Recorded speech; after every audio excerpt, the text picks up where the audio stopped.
Hello, welcome to DL Outdoors today.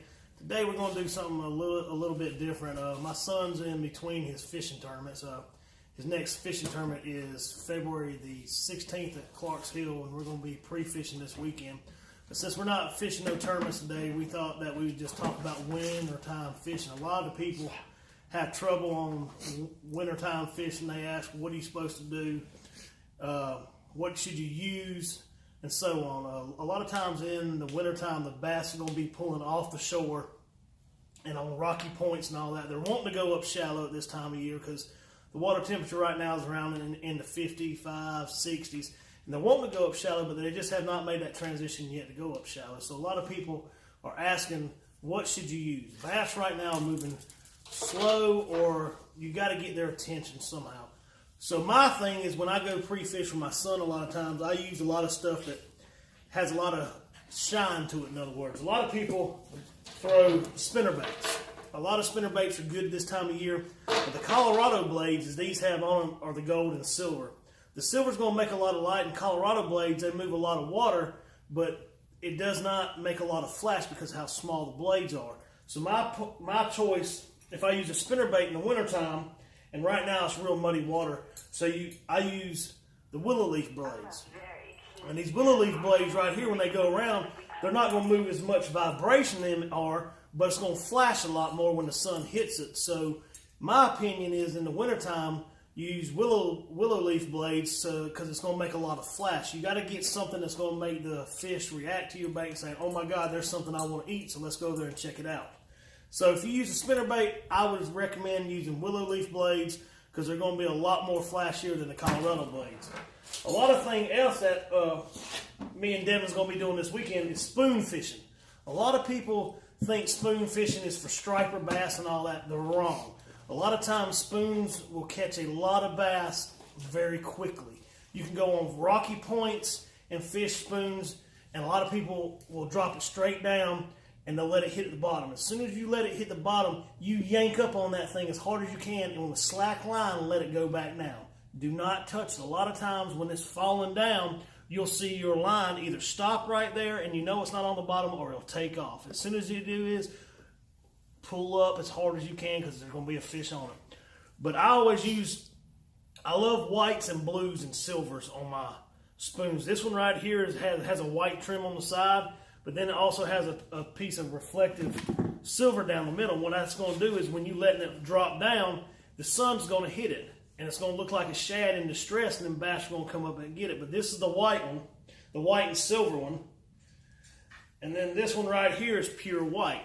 What that's going to do is, when it comes down, that sun's going to hit that pure white. It's going to look like a shad that's dying. Another way to fish these are great is casting spoons. A lot of people do not cast spoons, and I do not know the reason why, but I've caught a lot of bass in my younger days when I used to do a lot of fishing before my son took the tournaments. I used to fish a lot of ponds and some lakes then, and I've caught a lot of fish on casting these spoons. And you work it just like you would if you're fishing deep. You're going to cast it way out there towards the bank, and then you're going to reel it a couple times, and you're going to yank it real hard. When you yank it real hard, don't reel up that slack line, because what it's going to do is, once you pull it real hard and you give it slack, it's going to flutter right back down. Once it flutters back down, as soon as it hits the bottom, you yank it again, and you're going to work it all the way back to the boat. But a lot of people does not fish spoons in the wintertime because they think it's a reaction. It takes a finesse, which it does not take a lot of finesse to catch bass in the wintertime. You just got to slow it way down. And I tell my son all the time in the wintertime, because my son's more like a crankbait type of person, a Ned rig. He's deadly on Ned rigs and shaky heads. Well, you can fish all three of them in the wintertime, but you just got to slow it down because the fish are lethargic because it's so cold, and they're not going to want to move out of that warm spot. But real quick, places that you want to try in the wintertime is rock piles. Rock piles, rock piles, rock piles. Because what it does, even if it's deep, that sun's going to heat that rock up before it's going to hit, like warm up a brush pile. It's going to hit that rock, and that sun's going to warm that rock up, and then fish are going to be stacked up on that rock. So you want to look for rock piles or deep dock pillings. The pillings off the dock even though it's in the shade, that sun's going to hit that wood and it's going to warm up from the top all the way down to the bottom, and then fish are going to be stacked very tightly on there. So always remember your rock points and your dock pilings, and then third of all, you can try your secondary points, because the fish right now in February, it's January right now, the end of January, and our fish are wanting to go up shallow, following that bait fish, but they're just not quite there yet because the water temperature is really cold here. But in the daytime, it's raining a lot, and then the sun comes out, so they're confused. So they're wanting to go, but they're just not quite there yet.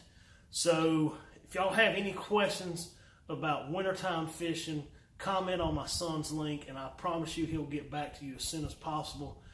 But always, always, always never give up on bass fishing. It's very frustrating. My son's fished a lot of tournaments. Him and his partner fished tournaments, not weighed in nothing, but then the next tournament, they'll weigh in 12 pounds and come in second and third place. So it's just that one bass that takes that changing of the game. And always fish all the tournament like it's your very first tournament, and never give up. Thank you so much for joining DL Outdoors, and I hope you have a good week, and let us know if there's anything out. Peace out.